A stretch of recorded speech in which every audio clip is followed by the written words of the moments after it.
Laekin. And Daniel from the Kiwi Can Marlborough team.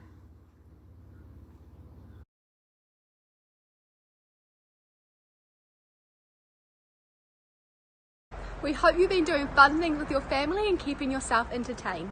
Our big topic for this term is resilience, which means coping with challenges and bouncing back. Now, last week we were talking about identifying a range of emotions within ourselves and others. Today we're going to be talking about resilience and exploring emotional triggers. So let's all do our catchphrase together. I am resilient, brave and strong. Ka motu, we're here. We're going to crack straight into our energizer. Today, we're going to set up the same fitness course that you guys did in week 1, and then we're going to try and beat our original time. Now remember, just like week 1, you're going to try again and never give up.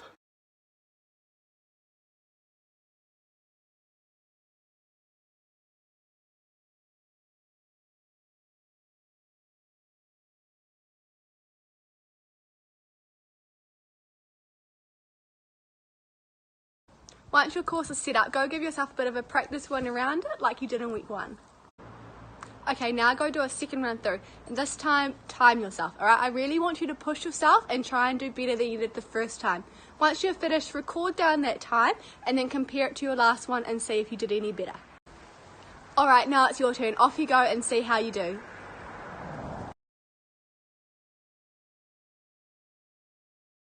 Ka pai. Now that you've done it, it actually doesn't matter whether you did better the first time or better this time. What does matter is that you showed your resilience and you gave it another go anyway. Today, we're going to build on last week and talk about emotional triggers. Does anyone know what an emotional trigger is?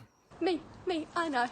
An emotional trigger is something that happens immediately that makes you feel a strong emotion straight away. So we can have positive emotional triggers that make us feel super awesome, but then we can also have a few negative emotional triggers that make us feel a bit down. Now, I'm going to explain some scenarios, and I want you to think about how these scenarios make you feel. Now, remember, there are actually no right or wrong answers to your emotions. So, have a think about how it makes you feel. Let's say, for example, that your footy team wins the final. What kind of strong emotion do you think that might make you feel?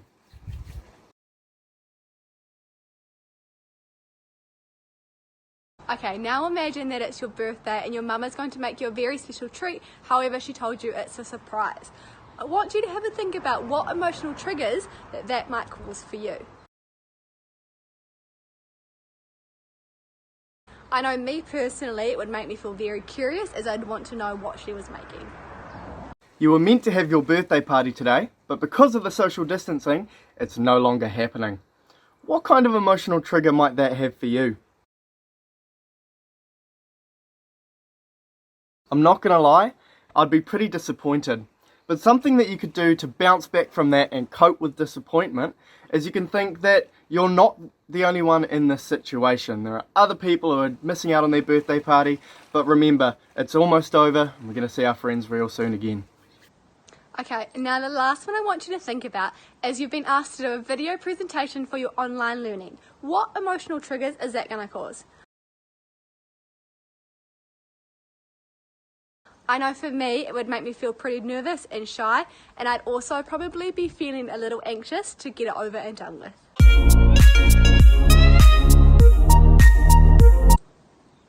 In this activity today, you're really going to have to practice your resilience.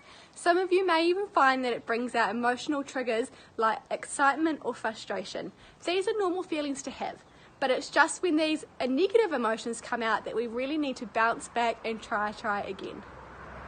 In today's activity, we're going to be practicing a task that will help us be more successful at showing resilience. Today, we're going to be drawing a mandala. A mandala is a circular design with repeating shapes and patterns.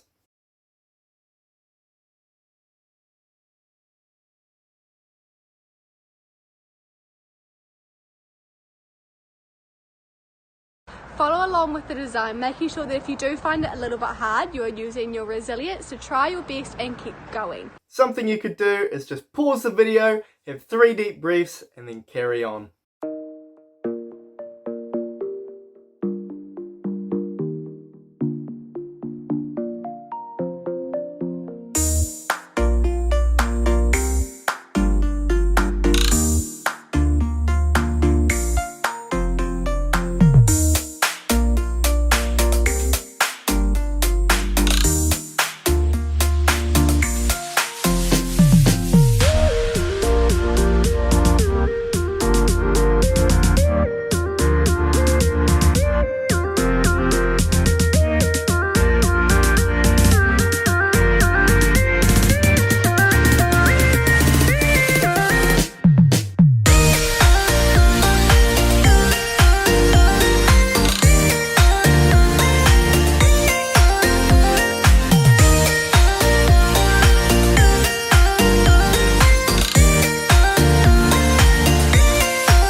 Did that activity make you have any emotional triggers? I definitely got super excited at the beginning of that activity, and about halfway through I started to get frustrated when it wasn't looking the way that I wanted it to.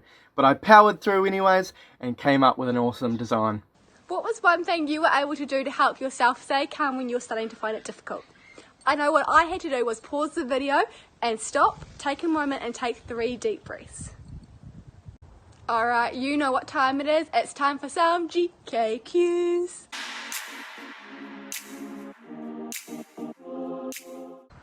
Alright, here we go with question number 1.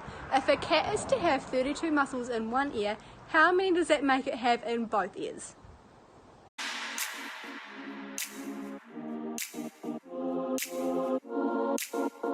The answer is 64 muscles in both ears.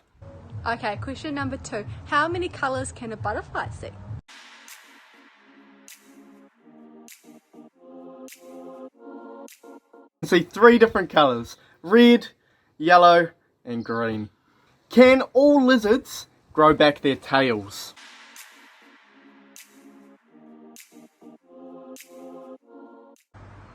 The answer is no. Only some species can grow their tails back. Which of these animals can catch a human cold? Is it A, a gorilla, B, a dog, or C, a pig?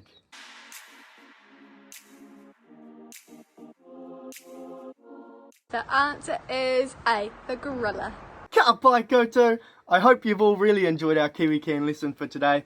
Now another reminder, while we're all at home, it is a perfect time to practice our resilience and bouncing back from challenges. We would love to see some of the work that you have been doing, so if you'd like to share your mandala or anything else that you've been doing with us, take a photo or a video and send it in to our Graeme Dingle Foundation address that is in the description below. Alright, let's do our catchphrase all together one more time. I am resilient, brave and strong. strong. See you next time. Aki te!